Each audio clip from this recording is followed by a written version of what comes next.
Hello and welcome to On Boards, a deep dive at what drives business success. Hi, I'm Joe Ayub, and I'm here with my co-host Raza Sheikh. On Boards is about boards of directors and advisors and all aspects of governance.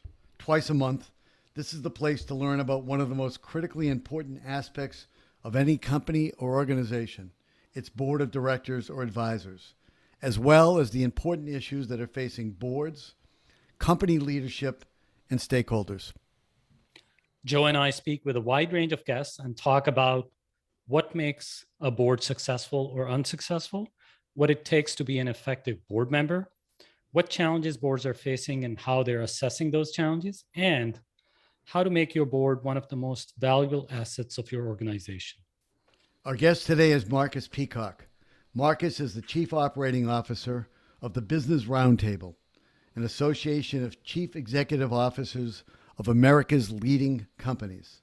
Among his duties as COO is to manage the Business Roundtable's board of directors, which consists of more than 20 CEOs of those leading companies. Marcus has held a number of high-level posts in the U.S. government, including being the Deputy Administrator at the Environmental Protection Agency, the EPA, and the Associate Director for Natural Resources, Energy, and Science at the Office of Management and Budget, the OMB. Marcus also served as a staff director on committees in both the U.S. House and the Senate. In addition, Marcus has served on a number of boards of nonprofit organizations and currently serves as a director on the board of the Girl Scouts of the USA. Welcome, Marcus. It's great to have you here today. Well, Joe, Raza, thank you for letting me be part of the broad range of guests that you have on your show. I look forward to it. Marcus, please give us a brief overview of the Business Roundtable, its purpose, and how it conducts its business. The purpose of the Business Roundtable is to promote policies that will result in a growing and thriving economy for everybody in the United States. And as you indicated, we are made up of the CEOs of large US companies. So if you thought of a large US company, their CEO is probably a member. We have over 230 members right now. And they're the actual members. It's not the companies that are members, but it's the individual CEOs, which makes us a bit different. And it's also, of course, cross industry. So we have CEOs of companies that do everything from run retail shops to making tractors. So it's unusual in that respect. So the CEOs are the members, and we help them develop and formulate policies that we think will meet the mission of the organization. And then we also help them advocate those policies at the federal level, so with the administration or on Capitol Hill. Marcus, because this advocacy is for the CEOs and represents a pretty significant swath of the US economy, how do you keep it apolitical or bipartisan? Yeah, that's a great question. So we are an issues organization, not a partisan one. And frankly, I'm surprised the number of CEOs who don't necessarily have a political affiliation. They would prefer, many of them, to just stay out of Washington. But there are particular issues they're interested in. So we're not Republican, we're not Democratic. We don't give campaign money, we don't have a PAC. But there are issues that our members care a lot about that we think, if our policies are adopted, will help the economy grow and people find jobs and help out the general welfare. I'll take the Trump administration as an example. We supported many of the Trump administration policies on tax and regulation, for instance, but we were very critical of policies that they advanced on immigration or trade. And that can confuse some people in Washington because they're used to dealing with more partisan organizations. But I think a lot of members of Congress and eventually administrations do understand where we're coming from. And we find that best serves our mission, is to make sure that we don't become partisan. Mark, the Business Roundtable issued a landmark statement regarding corporate purpose in August 2019. Could you tell us a little bit about how this came about? What was the process to having it issued? Yeah, so the statement on the purpose of a corporation, which, as you mentioned, came out in August of 2019. First of all, I encourage people to actually go read it. It's only 300 words long. It's gotten a lot of coverage, but some people read out of it things they don't like, or for whatever reason they don't want to see. They read into it things that aren't there. So it's good to go back to the original document. And just so people know, it states that a company, and particularly the CEO of a company, has a commitment not only to the shareholders of that company, but to the customers, the employees, the suppliers, and the communities in which that company works. And there's, of course, more detail in the statement. But in 2018, some of our members noticed that they were receiving criticism from both the left and the right of the political spectrum, people that we respect. And that criticism was based on a stereotype of businesses where it's all about maximizing short-term value, even if that hurt suppliers or communities or employees. And they felt that's not the way we do business. And we need to do something more than just push back when we see these individuals making these assertions. And so actually, but in 2018, some of our members noticed that they were receiving criticism from both the left and the right of the political spectrum, people that we respect. And that criticism was based on a stereotype of businesses where it's all about maximizing short-term value, even if that hurt suppliers or communities or employees. And they felt that's not the way we do business. And we need to do something more than just push back when we see these individuals making these assertions. It received much more coverage than I think at least I expected, and I think was effective in gathering people's attention and better understanding at least what the CEOs of BRT felt the purpose of a corporation was, and correcting the image that some people were developing out there. Now, that said, there were definitely people on the right and people on the left who at the time and still criticized the statement of a purpose of a corporation, either on the right because they consider it a statement which is from a group of woke CEOs that shouldn't be meddling issues that they're getting into, and on the left because, well, they don't necessarily mind what it says, but they think it's whitewashing, that they don't really mean what they say. And all I'd say is go back to the original document and compare it to what CEOs are actually doing, and I think it does stand up well. Well, we'll get into that, but I will say that if you're getting criticism from both sides of the political spectrum, that's a good sign. Yeah, well, Raza mentioned I worked at EPA. That was sort of a test at EPA. If we were being criticized on both sides, we were probably around the right spot. So the term stakeholder capitalism, I don't think appears in the statement, but a lot of people, when they refer to that statement, use that term because it is a broad look at all stakeholders who have an interest. Yeah. And so I find that interesting. But what I read when I see this is that it's focused on long-term success of a company. And that isn't really a shift, but the statement feels like it was a moment when U.S. business really was prepared to say something a little different than maybe most people thought was going on. Yeah. And I think for some of our CEOs, they felt there had been an evolution which had gone unnoticed. And so you could say there was a watershed here where suddenly people said, oh, it has changed. Whereas for the CEOs, that was a slower change. But there are probably BRT CEOs and certainly CEOs that are not members of BRT that do not necessarily behave this way, do not think about the long-term shareholder value. And I think our CEOs felt that this not only maybe expressed what many of them were already doing, but was a model and a standard that other CEOs could look to or be held accountable to. So I think that's another beneficial aspect of, other than just being descriptive, it does set a standard. And as you point out, Joe, it is very much triggered about long-term value. And I think some of the criticism we received may miss that point. I mean, you're not going to have in the long term a thriving organization that doesn't treat its customers, employers, suppliers, and communities well. All those things are necessary, I think. Well, it seems like part of the momentum is driven because institutional investors, for example, look at the failure to focus on the long term as a risk. And as long as that's a risk, which makes perfect sense to me, by the way, then that creates a problem for the company. So if you're not doing this, then people who are investing you may not be so interested in investing anymore. And that seems like something that really would move the needle. Yeah. Well, I mean, I go back to the CEOs themselves. The CEOs I know and their boards are all focused on long-term value.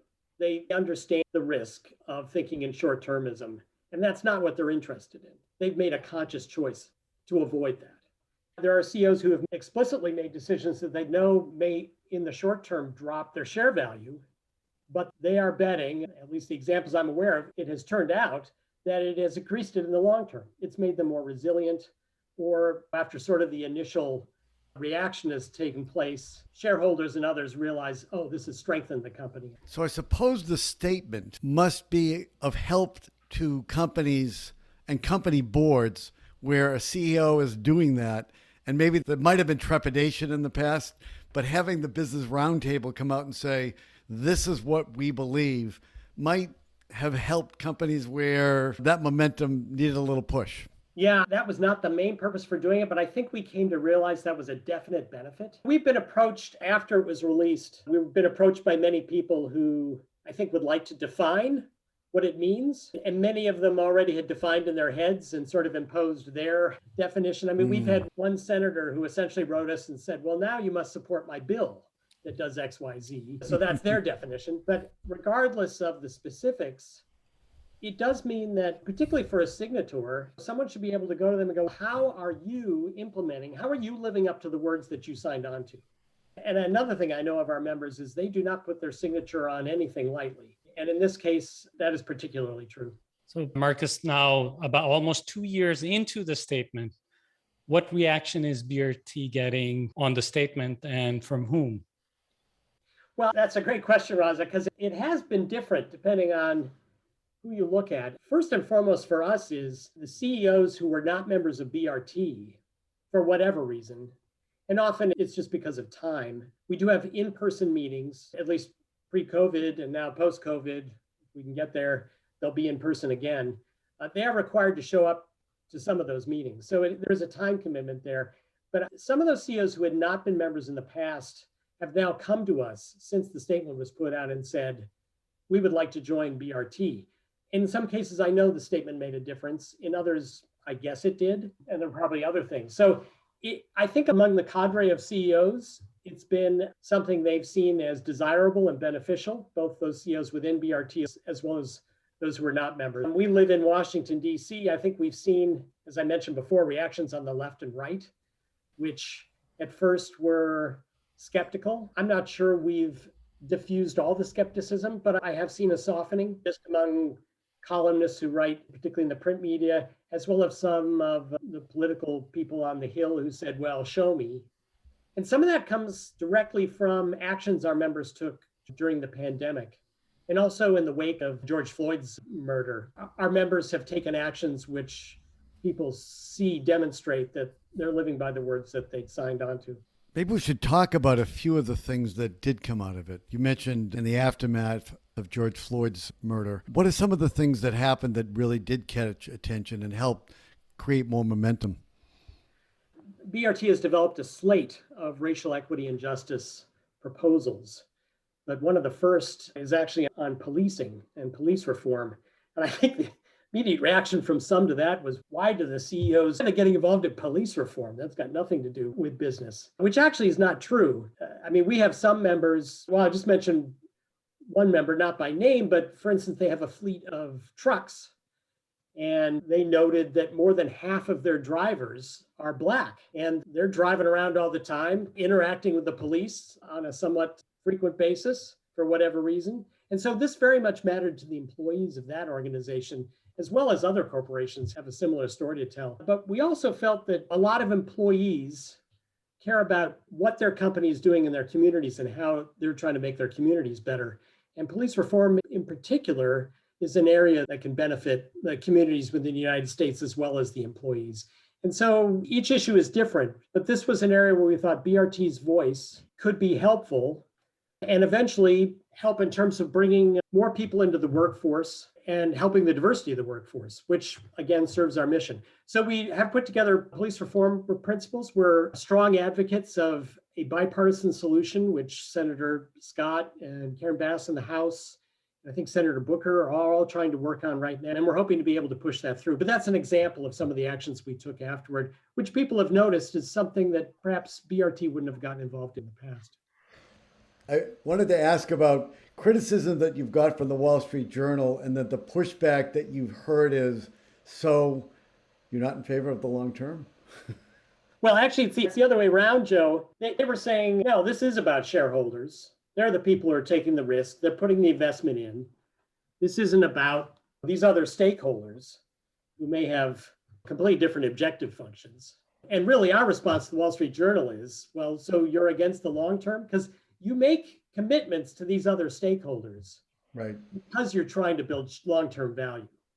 If you're not interested in long-term value, then yeah, go ahead, screw your suppliers. You get out of them what you can today, but 3 months from now, they may be broken down and gone. But that's a good way to get short-term value. It's not a good way to build up a company for the long term. It seems like a very compelling argument. CEOs are not usually interested in statements of principle, but it sounds like this statement of corporate purpose really caught the attentions of CEOs around the country.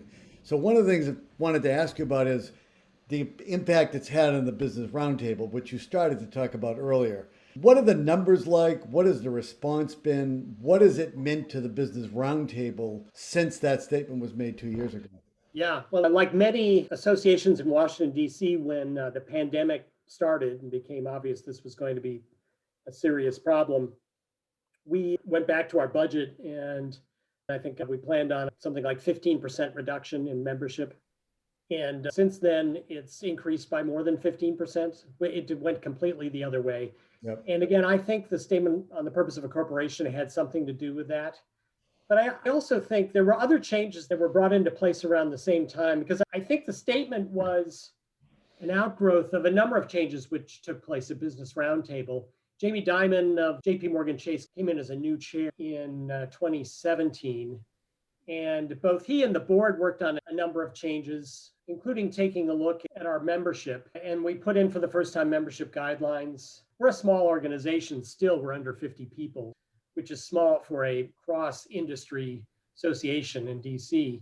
But we were less than 30 people at the time. And there was a heavy reliance on consultants.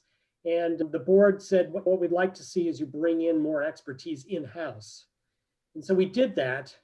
And I think that gave us the heft and the expertise to do things like put together the statement, for instance, and craft that in-house and make sure the CEOs were happy with it. I'm not sure what would have happened just relying on consultants. And there was a lot of other work like that. We're organized in 10 different policy committees. And I think particularly the change in in-house expertise made all of those committees stronger and probably able to do more work and more work in depth. I think all of those things have attracted CEOs to Business Roundtable, such that in the end, after a few years, CEOs who were on the sort of outside looking in saw the difference. And those CEOs who joined became recruiters for us, not because we necessarily asked them to, but because they would talk to their colleagues and go, I've been at BRT for a year now, and they're doing some good stuff over there. I like the fact that the statement of corporate purpose, it doesn't reside in a committee. It's kind of owned by the board. And in this case, since the board are all CEOs, that means the CEOs own the statement. And that's pretty impressive, I think. Yeah, and that's the way it has to be. The 10 committees, they're all on the issue areas you would think a CEO would be interested in: tax, trade. We have an energy and environment committee, workforce and corporate governance. But when we put the statement together, there was a conversation among the CEOs regarding how are we going to make sure people are aware of this? How do we measure it? And they decided if we continue to behave or make it obvious we're behaving in line with the commitments we've made, it'll be demonstrated. And then think about how CEOs' brains work. They're very operational. And so that's what they've done. I think if anybody looks, there's literally dozens of examples on our website of this. But if you look at how they're actually performing and how they've performed within the last year and a half, they feel they are demonstrating it on a daily basis. And again, their colleagues see that happening. And I think are, again, drawn to the organization as they see these people are living by the words that they've committed to. Could you give us a couple of examples? Some of the things that really have impressed you? Yeah, well, COVID was just really impressive. I guess I'll start because I was given the task of helping organize that, but almost right out of the box. People have forgotten how important personal protective equipment was, the masks and the gloves and all that, particularly for caregivers in hospitals, but also first responders. We immediately stood up a method for companies to either produce or donate, whether it was money or actual PPE, to hospitals, first responders, teachers, and millions of masks and other pieces of equipment were donated to communities It was often the communities in which they work, which makes some sense. I mean, Salesforce, for instance, was tremendous. It wasn't just Salesforce. Bank of America, Hanes brands actually started using, I don't know if it was their underwear lines or whatever, making masks that met the standards and donating those or providing them at cost. But a lot of hospitals, UCSF Hospital in San Francisco leaps to mind. They were completely outfitted by Salesforce, who's right there in San Francisco. But there are many other examples of donations that took place. In fact, in some cases, a lot of those donations also went to hotspots overseas. We've just finished a tremendous effort in India. As you know, India just went crazy 2 or 3 months ago now. And our members organized sending ventilators, oxygen tanks, a lot of emergency supplies, hospital tents to India to help set up and provide relief there. So COVID is kind of one whole step. And I can't leave COVID without saying what the pharmaceutical companies have done in both the development, production, and the distribution of the vaccine is just phenomenal. So my favorite area is education and workforce. Right now we have an effort called the Multiple Pathways Initiative. And this is exciting because what we found is there are a lot of people in the United States who can't get jobs because they don't have a particular credential, even though they may have the skills. And corporations over time, particularly just because they tend to be bureaucratic, for instance, have over-credentialed job descriptions. So it says only those with a bachelor's degree or your college may apply, or you need this particular certificate. So we have over 80 companies now that have committed to going through a set of actions which will base hiring decisions on skills, not credentials. So if you can demonstrate you have the skills, whether it's welding or accounting or whatever it may be, if you've got the skill set, they will hire you. So they're decredentialing, for instance, position descriptions. They're providing a transparent pathway for how you would advance in the company from wherever you go into the company. And they are also producing training modules so that if somebody reaches their level of competency in a skill set, which they can prove, then it's like, okay, you take this training module and pass out of that, here's where you can go next in the company to advance. I think this is really opening up a lot of hiring and advancement for people across the country. And what you see also in that respect is our companies making commitments to hiring particular individuals. I know AT&T set a goal not that long ago of hiring 10,000 new employees from low and moderate income communities. I think they're halfway to that. They've also signed on to the initiative. Walmart, I believe, achieved its goal of hiring 250,000 veterans. Wow. So you see these commitments being made by the companies, and it fits right into this commitment regarding employees and communities, which they've made in the statement of corporate purpose.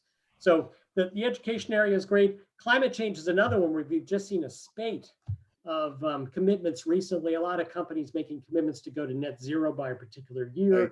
Or a certain reduction in greenhouse gases. And beyond that, the companies are doing a lot. Amazon has a $2 billion commitment in grants in venture capital to small companies, entrepreneurial companies that are sustainable in nature, so that they either are net zero or even perhaps a negative greenhouse gas emissions. So there's a lot of activities across the board. Again, I encourage people to go to the website.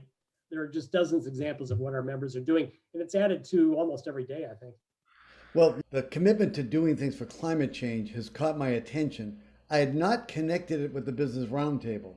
So one of my questions is, how are you communicating that the Business Roundtable has a role on this? How are you getting that word out as opposed to, I heard Tim Cook say what they're going to do?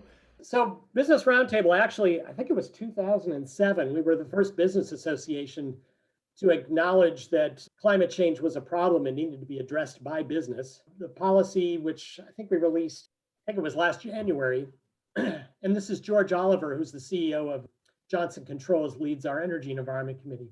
So we have a climate change policy. For instance, it supports a pricing on carbon and other efforts to reduce carbon emissions in the economy. And again, you can go to our website and read that, but we have some specific principles regarding climate change and how to handle it. But are you trying to communicate the connection between what these companies who are members or what these CEOs who are members are doing and the round? No, not other than collecting those examples as examples of how our members are living by the statement of corporate purpose. So we don't necessarily connect them to any provision we have in our particular climate change policies, for instance. We may have members who don't agree with all the policies we put out, But our members are free to go and obviously advocate for policies on their own. But as a general matter, we do represent the majority of our members.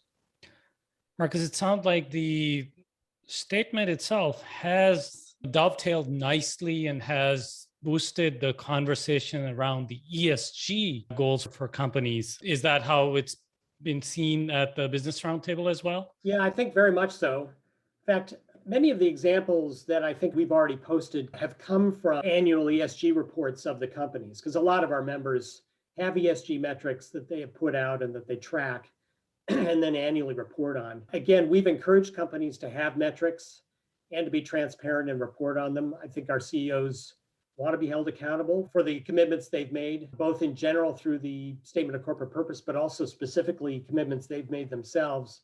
We have been approached by many organizations and by other advocates who would like us to adopt a standard set of metrics. And we've talked about that, but when you're dealing with everything from Ralph Lauren to Chevron, you can't really come up with one set of metrics that's going to fit everybody. We do have some of our members who have worked on a universal set of metrics, and we don't oppose that. That's fine. And I think they're trying to get other companies to sign on to that. But at this point, for us, each of our companies has to decide what's right for them. Marcus, you briefly alluded to the other committees and other work that Business Roundtable does. I want to make sure that gets covered, and the statement has been tremendous. But what are the other areas that Business Roundtable advocates, particularly focuses, or does its work? Yeah, thank you, Raza. Because right now, our number one priority is to try and get the bipartisan infrastructure package. It's not legislation as of today, but we are spending millions of dollars on advertising, both across social media platforms, radio, television, I think print media as well, on hopefully getting that bipartisan package passed. So infrastructure is our number one priority right now. We have a lot of concerns about another surge of COVID. So we have what's called the Move the Needle campaign that we've also been putting money into. The Ad Council, we're working with the Ad Council on that. We're looking very closely at that because the members are not happy with the progress that's been made on vaccination. So we're trying to look at what may be effective to get that kind of the last large group of holdouts, but how do you get them? And that fits into the statement as well. So for instance, many companies, AT&T as an example, they put up vaccination stations, not just in their facilities where their employees are, but in the communities in which they operate. So they weren't just offering it to AT&T employees. They were trying to make it as convenient as possible for their communities to get vaccinated. And there were other companies who did that. So there's COVID that we're very concerned about. Tax, there's a reconciliation package being discussed, which will have changes in tax. We support a user pays for infrastructure, a user pays approach, but there's some tax proposals which we may or may not like. There are some things I think that the president's proposed that we don't like, so we're going to keep an eye on that. But those are our priorities. And then racial equity and justice. I mentioned policing reform before, and there are other reforms there that we're very interested in. We think will help bring more people into the workforce. I was going to say, I would think that the infrastructure being bipartisan is a great fit for the board of the roundtable because you're nonpartisan and the support from a bipartisan group of business leaders must really help create some momentum in Congress, I would think. Well, we like to think our voice is heard. Again, I mentioned we're a small group, but we like to think we're small but mighty. But an important aspect of supporting bipartisanship is CEOs love more certainty than more uncertainty. And when bipartisan proposals pass and become law, they're much less likely to be changed in the future. And that's different for partisan changes in law. And so just from looking at it from stability standpoint, bipartisanship is something we very much support. Well, I think you've kind of summarized why bipartisan politics is so much more effective in the long term than anything else, because you really want something that's going to be predictable, dependable for the future. And without bipartisanship, it's hard to know. Yep. We are at risk of having policy whiplash. Having Democrats control everything and the Republicans control everything. And really, in the long run, that's not going to help anybody. Not at all. So let me talk about your role as COO. And one of the jobs is to manage this board. So managing a board is always a challenging job. But managing a board of 20 plus CEOs of the biggest companies in the United States must be, let's say, particularly interesting. Tell us what that's like. Well, I learn more from them than they learn from me. I mean, there's more experience in any one of them than I've ever had on managing a board. But for me, because they know what they're doing, in some ways it's somewhat easy. On the other hand, their expectations are high. So there's a lot of things I'm not good at, but I'm a trained industrial engineer. That's what my original training was. And I actually worked in a printing plant doing that. But they love efficiency. I mean, I think it's just in most of their DNA. And I love efficiency as well. So my one job is to make those meetings as efficient and effective as possible.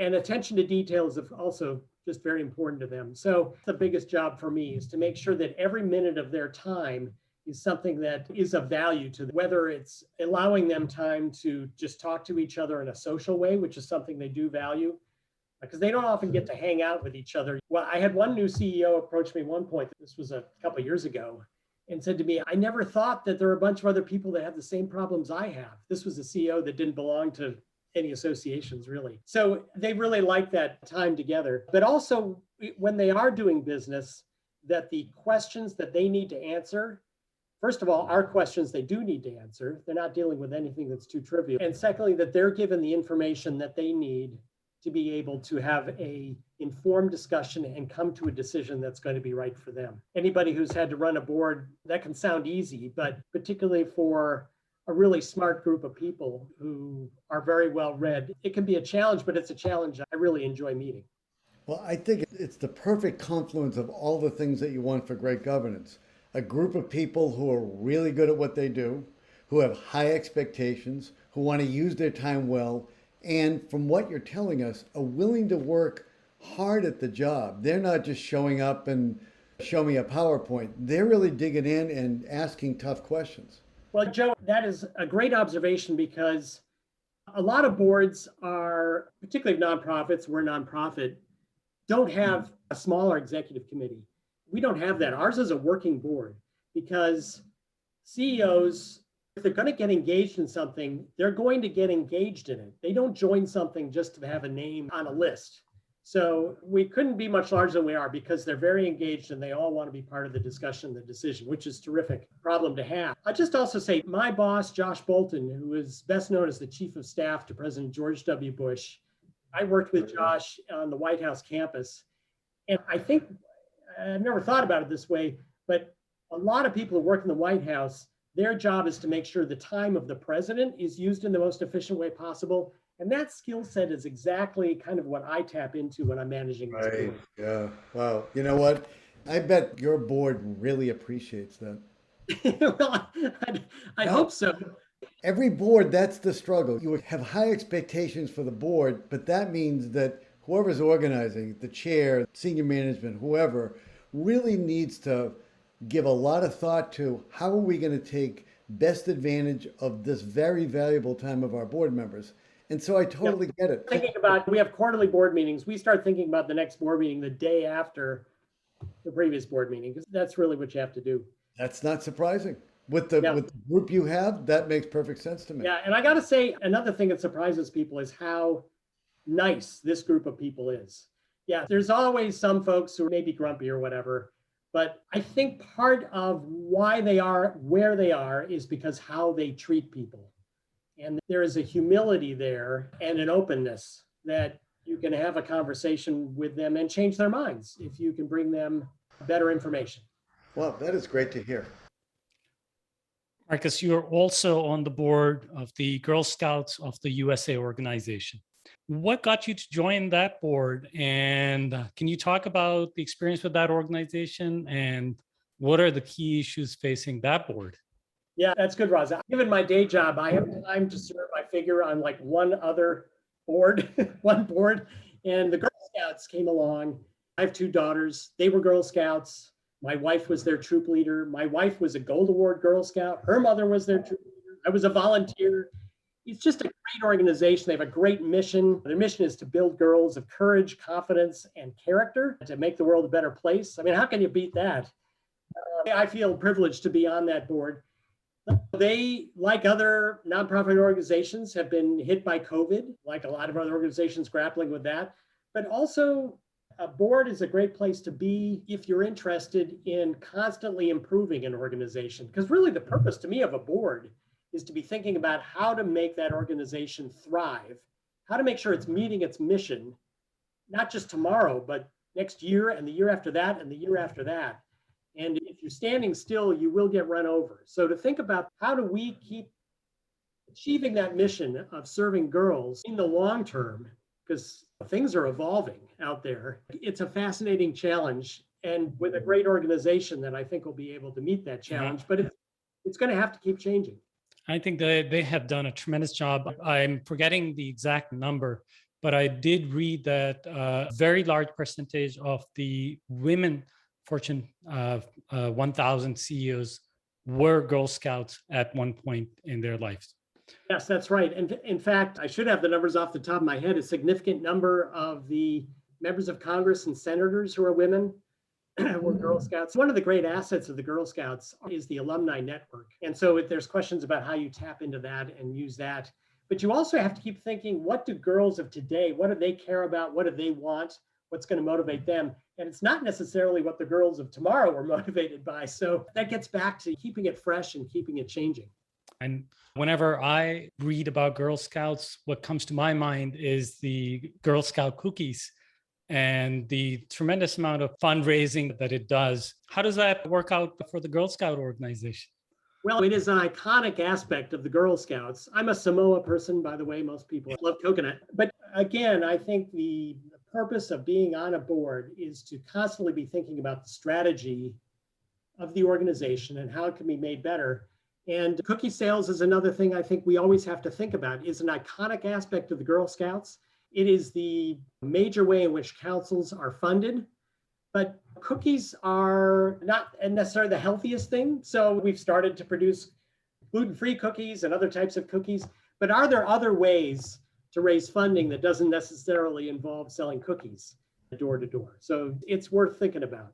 Yeah, there is a risk management aspect to that because people might stop eating cookies, but I hope you don't stop selling them.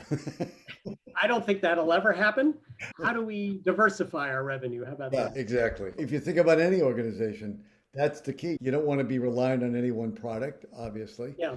And that to me is a sign of a good board that's constantly kind of pushing the edge and asking questions to stay ahead of a curve rather than being reactive to changes. Marcus, it's been great speaking with you today. Thanks for joining us.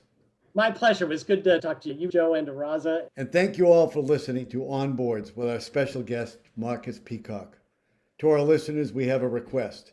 If you enjoy our podcast, please take a moment to review and rate it on Apple iTunes. It really helps others find and discover this podcast. The easiest way also is to go to our website, onboardspodcast.com. All the episodes are available there. And if you have questions or comments or suggestions for us, we would love to hear from you. Please stay safe. Take care of yourselves, your families, and your communities as best you can. And Raza, you take care too. You too, Joe. Thanks.